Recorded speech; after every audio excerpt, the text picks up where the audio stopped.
गोपाल कृष्ण भगवान की जय। आज आपला कथेचा तिसरा दिवस,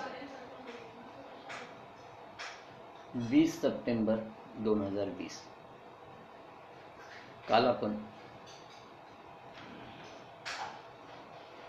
कथेमध्ये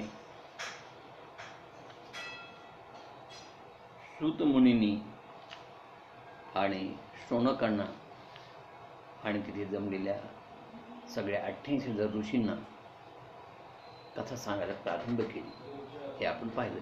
म्हणजे नैमिषारण्यामध्ये कथा सुरू झाली।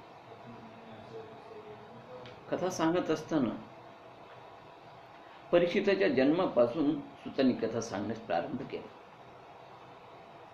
आणि म्हणून सुरुवातीला तिने महाभारतातील यादवी युद्धावर बोलायला सुरुवात केली। हे महाभारतातील यादवी युद्ध धृतराष्ट्राचे 100 पुत्र आणि त्यांचे चुलत भाऊ पांडव यांच्यात झाले। धृतराष्ट्र आणि पांडू दोघे भाऊ। थोरला धृतराष्ट्र हा जन्मांध म्हणून पांडू राजा झाला, पण तोही अल्पयुषी ठरला। त्याला तरुणपणीच मृत्यू आला। मग आंधळा धृतराष्ट्र त्या राजाचा मालक झाला। 5 पांडवाचे काही काळ पालन पोषण या धृतराष्ट्राने केले। पांडूच्या आणि धृतराष्ट्राच्या या मुलांना गुरु द्रोणाचार्यांनी धनुर्विद्या शिकवून क्षत्रिय युद्धामध्ये निष्णात केले।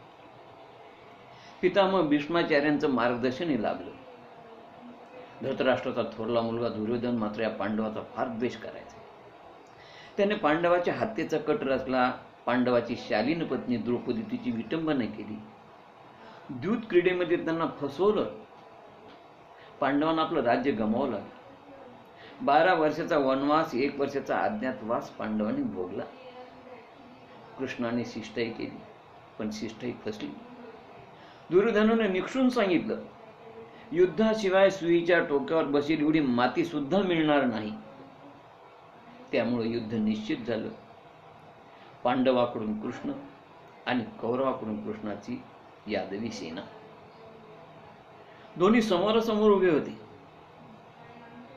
अर्जुनाला मोह निर्माण झाला की भीष्माचार्याने आमच्या कुळाचा सांभाळ केला, आमचा वंश वाढवणारी, ज्याने आमच्यासाठी अनष्टी ब्रह्मचर्याचं पालन केलं, त्यांना मी कसा ठारतो? भीष्माचार्याचे पूर्वजन्मीचं चिंतन त्याने केलं की भीष्माचार्य हे अष्टवसूपैकी एक होते। अष्टवसू म्हणजे स्वर्गातील देव। या अष्टवसूंनी वसिष्ठांची कामधेनू पळवली। वसिष्ठांनी शाप दिला की मृत्यूलोकी तुमचा जन्म होईल। त्यावेळेस गंगा आणि शंतनू यांच्या पोटी या 8 वसूंचा जन्म झाला। 7 वसू गंगेनं पाण्यात सोडले आणि 8वे देवव्रत उर्फ भीष्म हे जे या भूतलावरती आपला पूर्वसंचित भोगण्यासाठी उपस्थित राहिले। ज्यावेळेस हे 8 वसू भूतलावर येत असताना गंगा मातेची भेट झाली, त्यांनी गंगा मातेने विनंती केली की आम्हाला भूतलावर तुझ्या पोटी जन्म देऊ दे। ते 7 मुलं सोडताना प्रत्येक शंतनूने विचारल्यामुळं गंगेने ते 7 पुत्र सोडले, पण 8व्या पुत्राच्या वेळेस 7 पुत्र सोडवताना विचारलं नाही म्हणून 7 पुत्र त्या गंगेनं पाण्यात सोडले। पण 8व्या पुत्राच्या वेळेस मात्र गंगेनं प्रश्न केल्यामुळे गंगेनं त्या बालकाला तिथंच ठेवलं आणि ती अदृश्य झाली। तोच बालक मोठा झाला, त्याचं नाव भीष्म।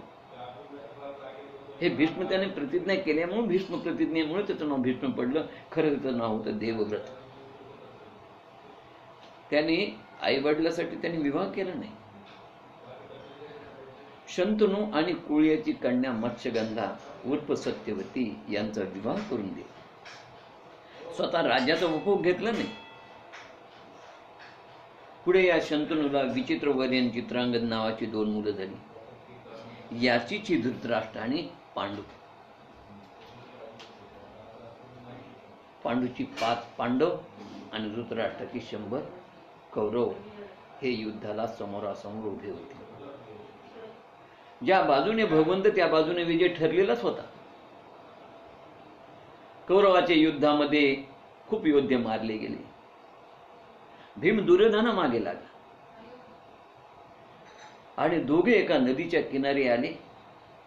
तेथे भीमाने दुर्योधनाची मांडी फोडली. दुर्योधन दुःखाने विव्हळत होता. इतक्यात तेथे अश्वत्थामा आला. वडिलाच्या मृत्यूचा बदला घेण्याला त्याच्या मनामध्ये हा विचार आला की वडिलाच्या मृत्यूचा बदला घेऊन या धन्याला खुश करावे. या हेतूने त्याने दुर्योधनापुढे प्रतिज्ञा केली की मी आज रात्रीतून 5 पांडवाचे शिर धडावेगळे करून ती 5 मस्तके तुम्हाला दाखली. पांडवाच्या मृत्यूशिवाय तुम्हाला चैन पडणार नाही आणि तुम्ही सुखानं मरणार नाही. अशा प्रकारची प्रतिज्ञा अश्वत्थामाने घेतली. पण लक्षात ठेवा, देव तारी त्याला कोण मारी. झोपायच्या तयारीत असणाऱ्या पांडवांना गंगा तीरी फिरायला चला असं कृष्ण परमात्मा म्हणाले. पांडवाचा कृष्णावर फार दृढ विश्वास होता. कृष्ण जे सांगत तेच पांडव करत. पांडव स्वतंत्र नव्हते, ते कृष्णाच्या अधीन होते. पांडव तयार झाले फिरायला जायला. कृष्ण मुलांनाही म्हणाले की चला फिरायला, पण मुलं आली नाहीत, कारण पोरबुद्धीच ती, आणि शेवटी ती पोरबुद्धीच ठरली. मुलं म्हणाले तुम्ही जा, आम्ही येणार नाही, आम्हाला फार झोप येते, आणि शेवटी ती झोप ही काळझोप ठरली. पांडव समजून द्रौपदीच्या 5 मुलाची अश्वत्थाम्याने हत्या केली. ती मस्तक घेऊन तू दुर्योधनाला त्याने येऊन दाखवली, आणि दुर्योधनाला हे आवडलं नाही. तो म्हणाला, अरे रे अश्वत्थामा, तू पांडव समजून द्रौपदीच्या बालकाची हत्या केलीस. माझं वैर पांडवाची होतं, या बालकाशी नव्हतं. अरे तू तर पांडवाचा वंशच शिल्लक ठेवला नाहीस.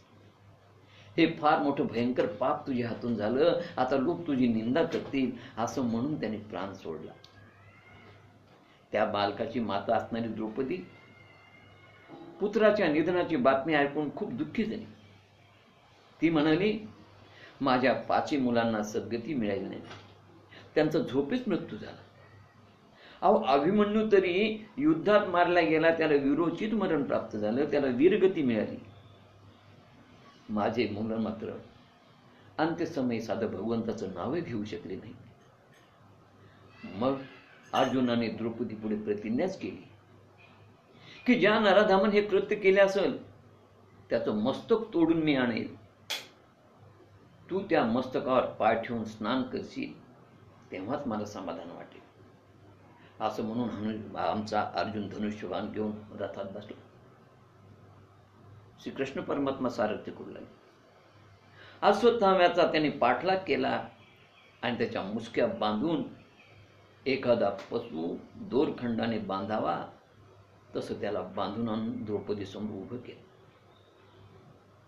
द्रौपदीने त्या बांधलेल्या अश्वत्थाम्याला गुरुपुत्र मानून नमस्कार केला आणि ती म्हणाली, याला मुक्त करा, मुक्त करा. हा गुरुपुत्र म्हणजे प्रत्यक्ष द्रोणाचार्य आहे. अहो माता गौतमीची ही एकुलती एक संतान आहे, त्यांना मारू नका. पुत्र मृत्यूचं दुःख काय असतं याचा मी अनुभव घेतलाय, आणि तो अनुभव या आमच्या गौतमी मातेला येऊ नये म्हणून तुम्ही याला मारू नका. बरं याला मारण्यानं काही माझी मुलं जिवंत होणार नाही. द्रौपदी दयेची क्षमेची देवता आहे. बघा, क्षमाशील आहे. क्षमायोग्य कोण आहे ती जाणते. 5 मुलाचा हत्यारा क्षमायोग्य आहे, पण चारित्र्यावर चिखलफेक करणारा दुर्योधन आणि दुःशासन क्षमायोग्य नाही. याला म्हणतात आदर्श पतिव्रता.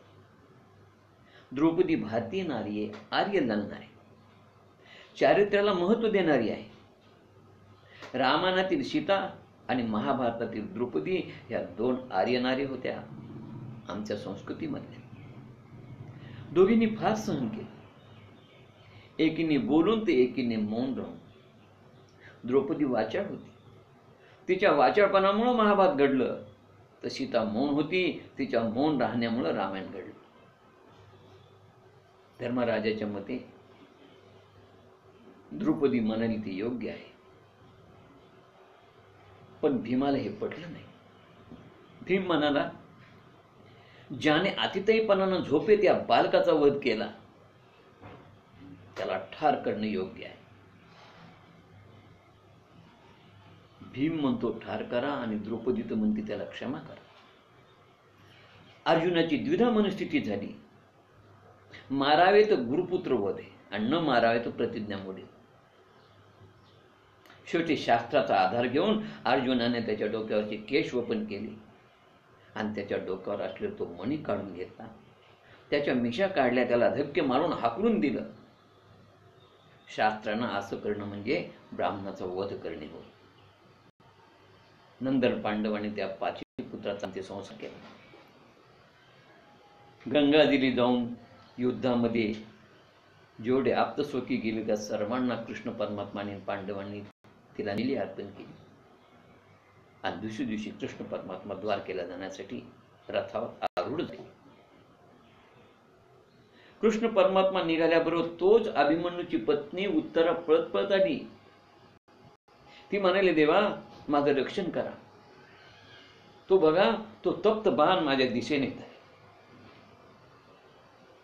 त्याने माझ्या पोटातील गर्भाची हानी होऊ नये. माझ्या गर्भात पांडवकुळाचं बालक आहे. माझे भस्म झाले तरी चालेल, पण माझ्या पोटातील पांडवाचा वंश टिकावा. उत्तरा गर्भस्थ शिशूचं रक्षण करणारी आदर्श भारतीय नारी होती. उत्तरा कुणीकडे बघा, आणि आजकालचा मातृत्वाचा अधिकार नाकारणाऱ्या, भ्रूण हत्या करणाऱ्या या स्त्रिया कुणीकडे. लक्षात ठेवा, मातृत्व हे स्त्रीला मिळालेलं वरदान आहे. कृष्ण परमात्म्याच्या लक्षात आलं हे काम ज्याची 5 मुलं मारली, त्याला जीवदान दिलं, पण त्याने उपकाराचा बदला अपकाराने फेडला होता. त्याला अपमान सहन झाला नाही आणि म्हणून त्यानं पृथ्वी पांडव रहित करण्याच्या दुष्ट हेतूने पांडवावर 5 बाण सोडले आणि उत्तरेच्या गर्भावर ब्रह्मास्त्र सोडले. जीवनात संकट आली की आप्तसुखीपेक्षा कृष्णाला शरण जावं ही कुंतीची, द्रौपदीची शिकवण, आणि ती शिकवण उत्तराने पाळली. श्रीकृष्णाने सुदर्शनाने चक्राच्या सहाय्याने पांडवाच्या दिशेने येणारा तो बाण नष्ट केला आणि ब्रह्मास्त्राचं उत्तरेच्या गर्भाचं रक्षण केलं. त्यानंतर श्रीकृष्ण परमात्मा द्वारकेला जायला निघाले असताना कुंतीचं हृदय भरून आलं. तिला वाटले कृष्णाने द्वारकेत जाऊच नाही. तिला वाटे परमात्मा 24 तास आपल्याच सान्निध्यात राहावा. त्याचा विरह तिला सहन होत नव्हता. कृष्ण रथातून ज्या रस्त्यानं जात होते त्या रस्त्यावरती आडवी येऊन उभी राहिली. तिनं कृष्णाचा रथ थांबवला. कृष्ण परमात्मा रथातून उतरले. कुंतीनं कृष्ण परमात्माला साष्टांग दंडवत घातला. आश्चर्यानं कृष्ण परमात्मा म्हणाले, अगं आत्या आत्या आत्या, मी तुझ्यापेक्षा वयाने लहान आहे, तुझा भाचा आहे, तू असा साष्टांग दंडवत असा नमस्कार मला करू नकोस. कुंती म्हणाली, कृष्णा, मी तुला भाचा म्हणून नमस्कार करत नाही. आमच्या सदोतीस तुझे उपकार आहे आणि तू आमच्यावर उपकार करणारा परमात्मा आहेस, परमेश्वर आहेस, भगवंत आहेस. आणि तुला मी आज भाचा म्हणून नाही तर मी तुला भगवंत म्हणून आज नमस्कार केलेला आहे. अरे किती तू आमच्यावर उपकार केले. भीष्म प्रतिज्ञा कुठे ठरवलीस? माझ्या मुलावर केलं, माझ्या नातवंडावर देखील तू एवढे उपकार केले. भीष्माचार्याने ज्यावेळेस कौरव पांडवाचं युद्ध सुरू झालं, युद्धाला चांगले 8-10 दिवस झाले होते आणि 8-10 दिवस होऊन एकही पांडव मारल्या जात नव्हते. तेव्हा दुर्योधन म्हणाला भीष्माचार्यांना, पितामह, आज 10 दिवस झाले युद्धाला पण एकही पांडव मारला नाही. तुमच्या मनामध्ये पांडवाबद्दल सहानुभूती आहे का? आणि असं असेल तर तुमच्या जागी मला कर्णाची नियुक्ती करावी लागेल. भीष्माचार्याला राग आला. आणि रागाच्या भरामध्ये भीष्माचार्यांनी शपथ घेतली, उद्या सायंकाळपर्यंत अर्जुन मरेल, नाही तर मी प्राणत्याग करेल. अशा प्रकारे भीष्माचार्याची ती प्रतिज्ञा होती. प्रतिज्ञा झाली, बिगुल वाजला, युद्ध संपलं, सगळे आपापल्या ठिकाणी जाऊन झोपलेले शांत. पण रात्री कृष्ण परमात्माला झोप नाही. अर्जुन मात्र छान झोपला होता. 5 पांडव झोपले होते. ब्रह्ममुहूर्तात कृष्ण परमात्मा उठले. कृष्ण परमात्माला माहित होतं की या ब्रह्ममुहूर्तावरती भीष्माचार्य ध्यान लावून बसतात, साधना करतात, उपासना करतात. कृष्ण परमात्मा द्रौपदीकडे आले आणि द्रौपदीला सांगितलं की आता या वेळेस पितामह ध्यान लावून बसलेले असतात, डोळे झाकून बसले असतात. त्यावेळेस तू जाऊन त्यांना नमस्कार कर आणि तुझ्या बांगड्यांचा खणखण आवाज येऊ दे. दुर्योधनाची पत्नी समजून ती तुला अखंड सौभाग्यवती भव आशीर्वाद देतील आणि आपलं काम होईल. द्रौपदी आली. इकडे भीष्माचार्य ध्यान करू लागले आणि ध्यान करता करता दररोज ध्यानामध्ये कृष्णाची सगुण मूर्ती त्यांच्या यायची. पण आज कृष्ण परमात्म्याची सगुण मूर्ती दिसेना. कोणीतरी कांबळीवाला, घोंगडीवाला, खांद्यावर काळी घोंगडी घेतलेली आहे, पांघरून घेतली ती घोंगडी आणि हातामध्ये दिवा घेतलेला आहे. आपल्या ध्यानात आज कृष्ण परमात्मा काय येत नाही. विवध झाली ती. आणि तेवढ्यामध्ये ते ध्यानाचा प्रयत्न करत असताना, डोळे बंद असताना बांगड्यांचा आवाज झाला आणि दुर्योधन पत्नी समजून त्यांनी आशीर्वाद दिला, अखंड सौभाग्यवती भव. द्रौपदी म्हणाली, पितामह तुमचा हा आशीर्वाद खरा होईल ना? त्यावेळेस त्यांनी विचारलं, देवी तू कोण आहेस? त्यावेळेस ती म्हणाली, मी द्रौपदी आहे पितामह. त्यावेळेस ते म्हणाले, द्रौपदी आज मी दिलेला आशीर्वाद अंतःकरणातून दिला आणि तो आशीर्वाद खरा होईल. काल मी आवेगानं, दुःखानं, रागानं, क्रोधानं दिलेला तो आशीर्वाद होता, तो मनातून दिलेला नव्हता. केवळ त्या दुर्योधनाच्या समाधानासाठी तो मी बोललो होतो, पण आज मात्र मी मनातून तुला आशीर्वाद दिला. उद्या सायंकाळी माझा देह शरपंजरी पडेल आणि अर्जुन वाचेल. पण ही बुद्धी तुझी नाही. नक्की तुला कृष्ण परमात्माने सांगितलं असेल. कृष्ण परमात्मा तर आला नाही ना, असं म्हणून भीष्माचार्य ध्यानातून उठले आणि पत बाहेर येऊन पाहतात तर कृष्णा परमात्मा उभे होते. जे ध्यानात रूप दिसत होतं तेच रूप होतं. कृष्ण परमात्माच्या अंगावर घोंगडी होती, हातात दिवा होता. अशा रीतीनं भगवंता तू आमचा हित करतायस. तू युद्धामध्ये शस्त्र हातात घ्यायचं नाही असं ठरवलं होतं, पण मात्र अर्जुनासाठी शस्त्र हातात घेतलं. हे कुंती भगवंताला म्हणते ना सगळं. कृष्ण परमात्मानं ठरवलं होतं की मी शस्त्र हातात घेणार नाही. आणि पितामहानं सांगितलं होतं की मी तर तुला शस्त्र हाताला घ्यायलाच लागेल. मला माहिती आहे तुझे या 5 पांडवावर आणि अर्जुनावर फार प्रेम आहे. अर्जुनासाठी तुला मी शस्त्र हातात धरायला लावीन असं भीष्माचार्याने ठरवलं आणि कृष्णाची प्रतिज्ञा खोटं करायचं ठरवलं. युद्ध सुरू होतं.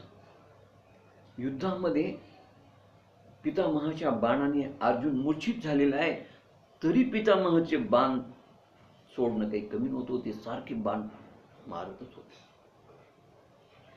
आता जर या बाणाने अर्जुन जर गाया झाला तो गतप्राण होईल, फार वाईट काहीतरी घडेल. म्हणून कृष्ण परमात्माने एकदम मोठ्याने ललकारी करून रथातून खाली उडी मारली आणि खाली पडलेली एक रथाचं चाक होतं ते अंगावर घेऊन भीष्माचार्यावर भिरकावलं.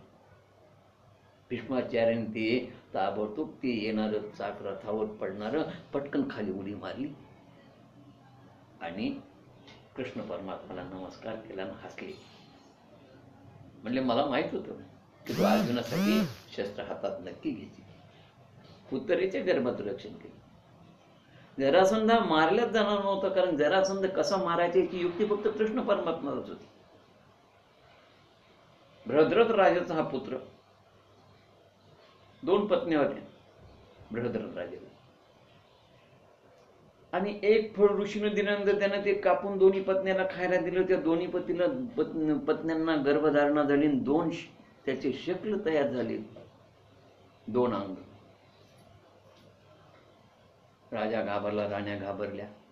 जंगलामध्ये ते दोन्ही शक्ल जे अर्धा भाग इकडचा उजवीकडचा, अर्धा डावीकडचा, अर्धा भाग एका राणीला अर्धा भाग हा झाला, एका राणीला अर्धा भाग तो झाला, कारण फळ आपण चिरलं होतं. ते राजाने शिपाईच्या हातानं जंगलात नेऊन टाकायला लावलं आणि त्याच्यावर लक्ष ठेवायला सांगितलं. शिपाई लक्ष देत होते. त्यांनी पाहिलं त्या झाडाच्या जवळ एक जरा नावाची राक्षसी नव्हती, झोपडी होती तिची. ती बाहेर आली. तिनं त्या बालकाला जवळ घेतलं आणि हे पाहत होती काय करते ती. तिनं दोऱ्याच्या सहाय्याने त्या बालकाचे दोन्ही शक्ल सांधले आणि राजाला तो पुत्र आणून दिला. तोच पुढे जरासंध नावानं सम्राट झाला. ज्यावेळेस भीमाचं त्याचं युद्ध सुरू झालं त्यावेळेस कृष्ण परमात्मानं झाडाची फांदी तोडून सूचना केली भीमाला की बाळा, त्याचे दोन्ही पाय अशा प्रकारे फांदी जशी मी तोडतो तशी फांदी जे ते बाजूला उघडून टाक त्याचे दोन्ही पाय, आणि एक फांदीचा भाग उजवीकडे आणि उजवीकडचा डावीकडे, कारण दोन्ही जरी व्यवस्थित टाकले तर त्याला परत जॉईंट होईल आणि तो सांध्या जाईल. भीमाच्या लक्षात आलं. त्याने मल्लयुद्ध करता करता त्याला खाली पाडलेले, त्याच्या पायावर पाय दिला आणि दुसरा पाय धरून तो पूर्ण उखडला आणि उखडलेला पाय उजवीकडचा डावीकडे आणि डावीकडचा उजवीकडे टाकला. जरासंध सांधला गेला नाही, त्याचा मृत्यू झाला. दुर्योधनाला कच्च्या मांडीत कच्चं ठेवण्याचं काम देखील कृष्ण परमात्मानेच केलं होतं आणि त्यानेच सांगितलं तो मांडीमध्ये कच्चा फक्त मांडी फोड म्हणजे त्याला मृत्यू प्राप्त. कारण बाकी सगळं तो वज्रदेही होता. गांधारीची तपश्चर्या एवढी होती की तिनं जर पट्टी काढून पाहिलं आपल्या पुत्राला तर पुत्र पूर्ण वज्रदेही होणार असा तिला आशीर्वाद होता. आणि म्हणून तो पूर्ण वज्रदेही होण्यासाठी आईच्या सांगण्याप्रमाणे आईला भेटायला जात असताना कृष्ण परमात्माने त्याला हटकला. अरे म्हणले, तू असा नग्न अवस्थेत कुठं चाललास म्हणले, एवढा मोठा धटिंगणासारखा म्हणजे तू का लहान आहेस का म्हणले. अरे आई समोर जरी जायचं तर जरा काही चोळणा गिळणा घाल फुलाचा. आणि अशा रीतीनं फुलाचा चोळणा घातला आणि तो आई समोर जाऊन उभा राहिला. आईने डोळ्याची पट्टी काढली. पूर्ण देह वज्राचा झाला, फक्त मांडीमध्ये कच्चा राहिला. हे आमच्या कृष्ण परमात्माला माहित होतं आणि म्हणून कृष्ण परमात्मानं त्याचा भीमाकडून वध केला. अश्वत्थामा मारला गेला नसता, आणि अश्वत्थामा मारला गेला नसता तर पांडवांना विजय प्राप्त झाला नसता. कारण गुरु द्रोणाचार्य अत्यंत कूटनीतीनं युद्ध करू लागले आणि म्हणून कृष्ण परमात्माला अश्वत्थामा मारला गेला हे सांगावं लागलं आणि नंतर पांडवाचा विजय झाला. द्रौपदीचं रक्षण भगवंतानीच केलं. ज्या द्रौपदीनं कृष्ण परमात्माचं बोट कापलं असताना आपल्या अंगावरचा भरजरी शालू फाडला आणि कृष्ण परमात्माच्या बोटाला बांधला होता. त्या चिंधीमध्ये 9,09,999 धागे होते आणि म्हणून कृष्ण परमात्मानं 9,09,99,000 धागे साड्या पाठवल्या, वस्त्र पाठवले आणि तो दुःशासन आणि दुर्योधन थकून गेले. लोकही आश्चर्यचकित झाले. असा तो आमचा सदैव रक्षण करणारा. आणि म्हणून देवा, माझी एकच विनंती आहे की तू सदैव मला दुःख दे, म्हणजे मला तुझं सदा स्मरण होईल. जीवनात सत्ता संपत्ती ऐश्वर प्राप्त झालं की मनुष्य भगवंताला विसरतो. आणि म्हणून कुंतीनं आपत्ती मागितली, संकट मागितलं. तिनं संकटाची दुःखाची अपेक्षा केली. आमचं मात्र सगळ्यांचं उलट आहे बघा.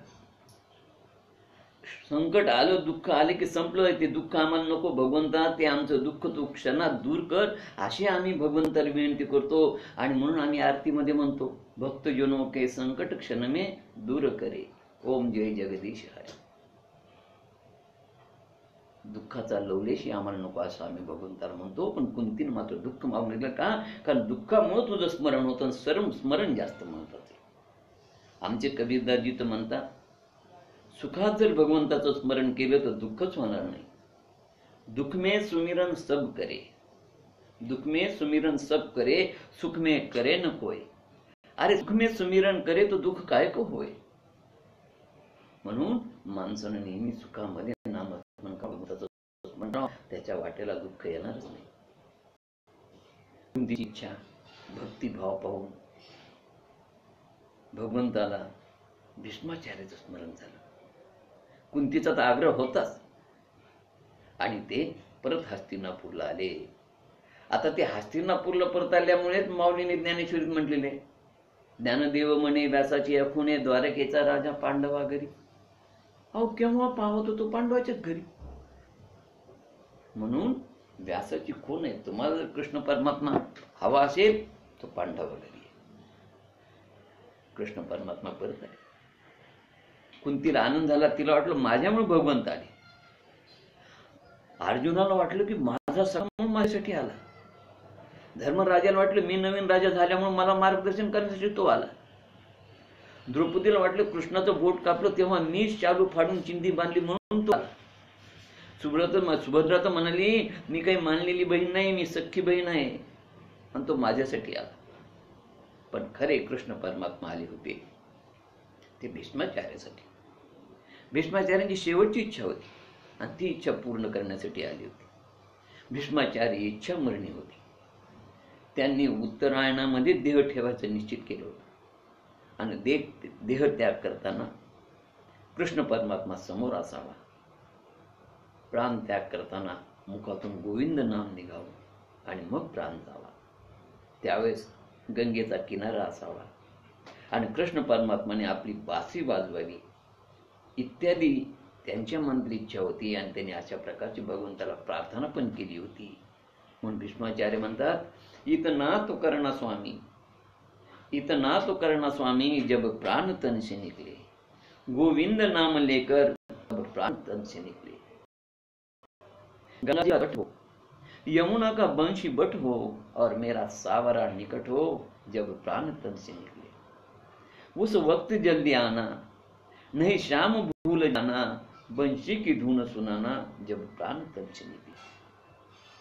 भीष्माचार्याकडे भगवंत धर्मराजाला घेऊन आले होते. ते शरपंजरी पडले होते.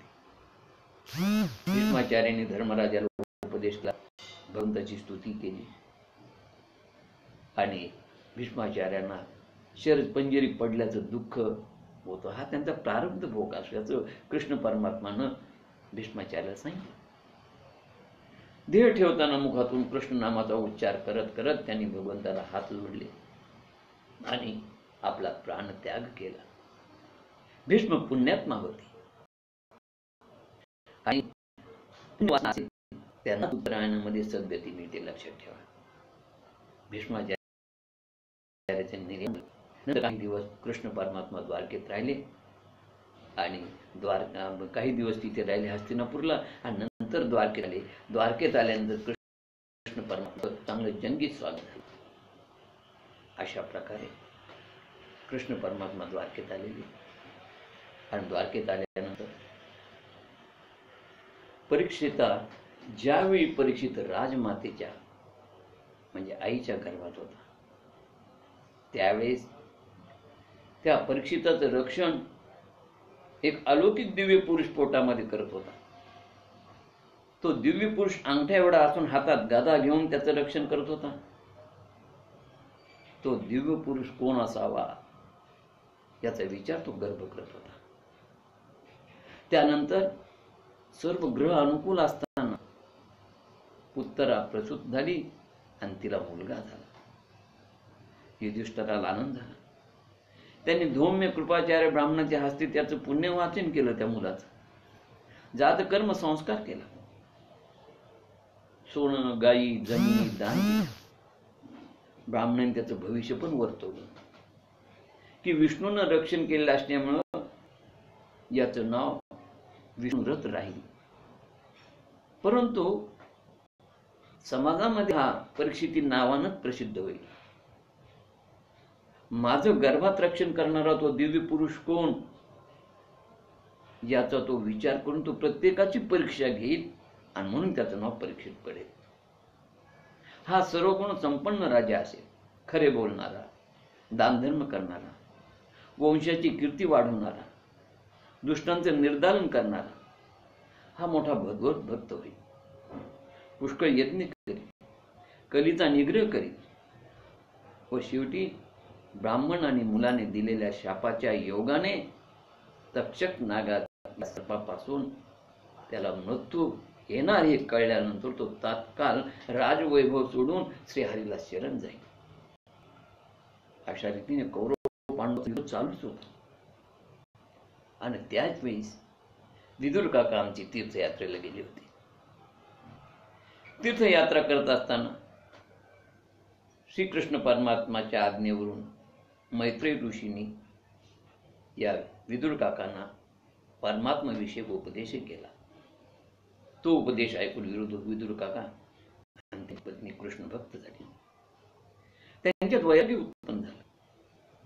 विदुर काका हे हस्तिनापूरचे प्रधानमंत्री होते. ते दोघेही पती पत्नी कृष्ण परमात्माचे अनन्य भक्त होते. विदुर आणि सुलभा भगवंताचं नामसंकीर्तन करत होते. एकदा तर ते असे नामसंकीर्तन करत असताना त्यांना कळले नाही की भगवंत केव्हा आलाय. भगवंत त्या दरवाजाची कडी वाजत होती, पण यांचं नामसंकीर्तन चालूच होतं.